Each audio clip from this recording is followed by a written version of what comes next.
ಆರೋಗ್ಯಕರ ಗುಣಗಳ ಗಣಿಯಾಗಿರುವ ಈ ಸೊಪ್ಪಿನ ಬಗ್ಗೆ ನಿಮಗೆ ಗೊತ್ತುಂಟಾ? ಹೌದು, ಇದು ಗಣಿಕೆ ಸೊಪ್ಪು. ಇದರಲ್ಲಿ ನಾರಿನಾಂಶ, ಕಬ್ಬಿಣಾಂಶ, ಕ್ಯಾಲ್ಸಿಯಂ, ಆಂಟಿ ಆಕ್ಸಿಡೆಂಟ್ಗಳು, vitamin A, vitamin C, potassium ಎಲ್ಲವೂ ಹೇರಳವಾಗಿದೆ. ನಮಸ್ಕಾರ, ಸುಜಾತ ಸ್ನೇಹಲೋಕಕ್ಕೆ ನಿಮಗೆ ಆತ್ಮೀಯ ಸ್ವಾಗತ. ನಾನು ನಿಮ್ಮ ಪ್ರೀತಿಯ ಸುಜಾತ.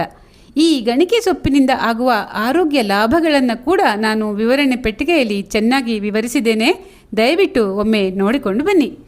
ಈಗ ನಾನು ನಿಮಗೆ ಈ ಗಣಿಕೆ ಸೊಪ್ಪಿನಿಂದ ಒಂದು ರುಚಿಕರವಾದ ಆರೋಗ್ಯಕರವಾದ ತಂಬುಳಿಯನ್ನು ಸುಲಭವಾಗಿ ಹೇಗೆ ಮಾಡುವುದು ಅಂತ ಬೇಗ ತೋರಿಸ್ತೇನೆ. ಈರುಳ್ಳಿ, ಬೆಳ್ಳುಳ್ಳಿ, ಮಸಾಲೆ ಸಾಮಗ್ರಿಗಳು ಏನು ಬೇಕಾಗದ ಈ ತಂಬುಳಿಯ ಊಟ ಹೊಟ್ಟೆಗೂ ಮನಸ್ಸಿಗೂ ಎರಡಕ್ಕೂ ತುಂಬ ಹಿತ. ಹಾಗಾದರೆ ಬನ್ನಿ, ಈಗ ಮೊದಲು ನಾವು ಸೊಪ್ಪು ಬಿಡಿಸ್ಕೊಳ್ಳೋಣ. ಸೊಪ್ಪು ತಾಜಾ ಇದ್ದಷ್ಟು ಈ ತಂಬುಳಿಗೆ ಒಳ್ಳೆಯದು. ಸೊಪ್ಪಿನ ಜೊತೆ ಅದರ ಕಾಯಿಗಳನ್ನು ಕೂಡ ನಾನು ತಂಬುಳಿಗೆ ಉಪಯೋಗಿಸ್ತಾ ಇದ್ದೇನೆ. ಇದರಲ್ಲಿ ಕೂಡ ಹೇರಳ ಪೌಷ್ಟಿಕಾಂಶ ಮತ್ತು ಆಂಟಿ ಆಕ್ಸಿಡೆಂಟ್ಗಳು ಇವೆ. ಸೊಪ್ಪನ್ನು ಸ್ವಲ್ಪ ಹೊತ್ತು ನೀರಲ್ಲಿ ನೆನೆಸಿ 2 ಬಾರಿ ಚೆನ್ನಾಗಿ ತೊಳೆದು ಇದನ್ನು ನೀರು ಸೋರಲಿಕ್ಕೆ ಈಗ ಬಿಡ್ತಾ ಇದ್ದೇನೆ. ಈಗ ತಂಬುಳಿಗೆ ಏನೇನು ಸಾಮಗ್ರಿಗಳು ಬೇಕು ಅಂತ ತೋರಿಸ್ತೇನೆ. 1 ದೊಡ್ಡ ಲೋಟದಷ್ಟು ಗಟ್ಟಿ ಮೊಸರು ಅಥವಾ ಗಟ್ಟಿ ಮಜ್ಜಿಗೆ, 1 ಹೋಳು ತಾಜಾ ಕಾಯಿ ತುರಿ, ರುಚಿಗೆ ತಕ್ಕಷ್ಟು ಉಪ್ಪು, 1 ಚಮಚ ಜೀರಿಗೆ, ಅರ್ಧ ಚಮಚ ಕಾಳುಮೆಣಸು, ಮೊಸರು ಹುಳಿ ಇಲ್ಲ ಅಂದರೆ ಮಾತ್ರ ಸ್ವಲ್ಪ ಹುಣಸೆಹಣ್ಣು ಮತ್ತು ಒಂದೇ 1 ಹಸಿಮೆಣಸಿನಕಾಯಿ. ಈಗ ಹಸಿಮೆಣಸಿನಕಾಯಿ ಮತ್ತು ಸೊಪ್ಪನ್ನು ನಾವು ಸ್ವಲ್ಪ ಬಾಡಿಸಿಕೊಂಡು ಬರೋಣ. ಈಗ ಒಂದು ಬಾಣಲೆಯನ್ನು ಇಟ್ಟಿದ್ದೇನೆ. ಬಾಣಲೆಗೆ ಅರ್ಧ ಚಮಚದಷ್ಟು ಕೊಬ್ಬರಿ ಎಣ್ಣೆಯನ್ನು ಹಾಕ್ಕೊಂಡಿದ್ದೇನೆ. ಎಣ್ಣೆ ಬಿಸಿಯಾದ ಮೇಲೆ ಈ ಸೊಪ್ಪು ಮತ್ತು ಹಸಿಮೆಣಸಿನಕಾಯಿಯನ್ನು ಹಾಕಿ ಈಗ ಹದವಾಗಿ ಬಾಡಿಸ್ಕೊಳ್ತಾ ಇದ್ದೇನೆ.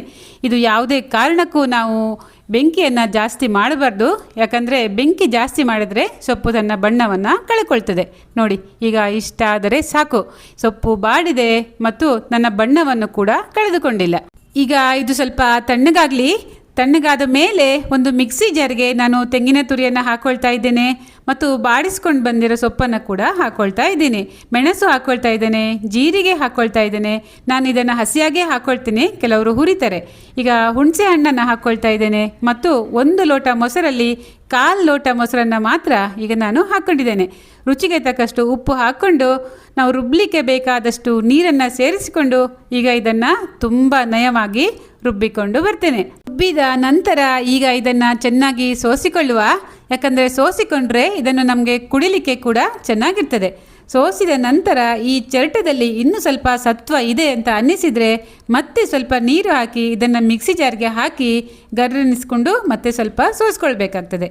ಆಹಾ, ಈಗ ತಂಬುಳಿಯ ಬಣ್ಣ ನೋಡಿ ಹೇಗೆ ಬಂದಿದೆ ಅಂತ. ಉಳಿದ 3/4 ಲೋಟ ಮೊಸರನ್ನು ಈಗ ಚೆನ್ನಾಗಿ ಕಡೆದು ತಂಬುಳಿಗೆ ಸೇರಿಸ್ತಾ ಇದ್ದೇನೆ. ಮೊಸರು ಸೇರಿಸಿ ಚೆನ್ನಾಗಿ ಕಲಸಿದರೆ ನಮ್ಮ ಆರೋಗ್ಯಕರ ರುಚಿಕರ ಗಣಿಕೆ ಸೊಪ್ಪಿನ ತಂಬುಳಿ ತಯಾರು. ಈಗ ತಂಬುಳಿಗೊಂದು ಒಗ್ಗರಣೆ ಮಾಡುವ. ಒಗ್ಗರಣೆ ಸೌಟನ್ನು ಬಿಸಿಗಿಟ್ಟು ಅರ್ಧ ಚಮಚದಷ್ಟು ತೆಂಗಿನೆಣ್ಣೆ ಹಾಕಿದ್ದೇನೆ. ಸ್ವಲ್ಪ ಉದ್ದಿನಬೇಳೆ, ಸ್ವಲ್ಪ ಸಾಸಿವೆ ಮತ್ತು ಒಣಮೆಣಸಿನಕಾಯಿ, ಕರಿಬೇವಿನ ಸೊಪ್ಪನ್ನು ಕೂಡ ಹಾಕಿದ್ದೇನೆ. ತಂಬುಳಿಗೆ ಒಗ್ಗರಣೆಯನ್ನು ಸೇರಿಸಿದ್ದೇನೆ. ಈ ತೆಂಗಿನೆಣ್ಣೆಯ ಒಗ್ಗರಣೆ ತಂಬುಳಿಗೆ ಒಳ್ಳೆ ಹಿತವಾದ ಪರಿಮಳವನ್ನು ಕೊಡ್ತದೆ.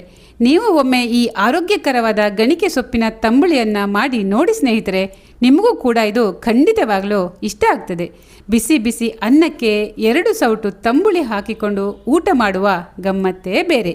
ಈಗ ಬನ್ನಿ ಕೂತ್ಕೊಳ್ಳಿ, ಬಿಸಿ ಬಿಸಿಯಾಗಿ ಊಟ ಮಾಡುವ. ನನ್ನ ಇವತ್ತಿನ ವಿಡಿಯೋ ನಿಮಗೆ ಹೇಗನ್ನಿಸ್ತು? ದಯವಿಟ್ಟು ಕಾಮೆಂಟ್ ಮಾಡಿ ತಿಳಿಸಿ ಸ್ನೇಹಿತರೆ. ಇಷ್ಟ ಆಗಿದೆ ಲೈಕ್ ಮಾಡಿ, ಶೇರ್ ಮಾಡಿ ಮತ್ತು ಬೆಲ್ ಐಕನ್ನ ಕ್ಲಿಕ್ ಮಾಡಿ.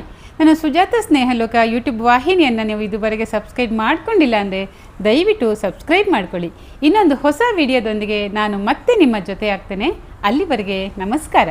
ಸೌಖ್ಯವಾಗಿರಿ, ಖುಷಿಯಾಗಿರಿ.